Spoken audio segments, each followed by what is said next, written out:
எங்கள் அண்ணன் விஜய் இன்னைக்கு தரமாக சிக்கியிருக்காரு. இப்போ நான் கரூர் விஷயத்துக்கு வரேன். கரூரில் என்ன நடந்ததுன்னு அந்த கரூர் மக்களை கேட்டாலே புட்டு புட்டு புட்டு வைப்பாங்க. என்னண்ணே கேட்டுருவோமா?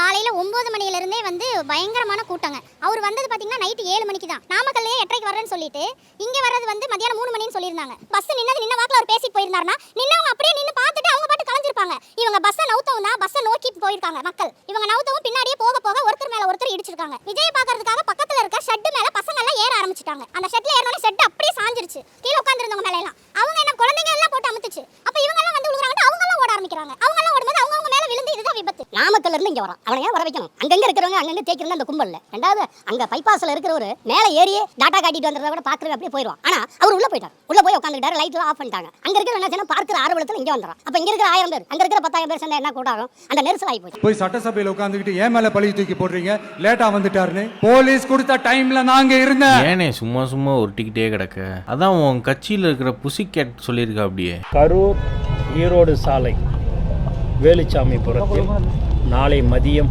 12 மணி அளவில் தமிழக வெற்றி கழகத்தின் தலைவர் அவர்கள் மக்களை சந்திக்க இருக்கிறார் என்பதை தெரிவிச்சுக்கிறேன். அதாவது இவர் தப்பு பண்ணிட்டாருன்றது இவருக்கே தெரியும். அதனால தான் 41 குடும்பத்தையும் கூப்பிட்டு வச்சுட்டு எல்லாரும் காலையிலும் விழுந்து மன்னிப்பு கேட்டது. அப்படி இருந்தும் டிஎம்கே மேல பழி சுமத்துறாங்கன்னு சொல்லி கதறாரு. இந்த வீடியோவை எல்லாருக்கும் அனுப்புங்க. இதுதான் உண்மைன்றதை தெரியப்படுத்துங்க. ஏன்னா இது நம்மளோட கடமை. என்ன சொல்றது?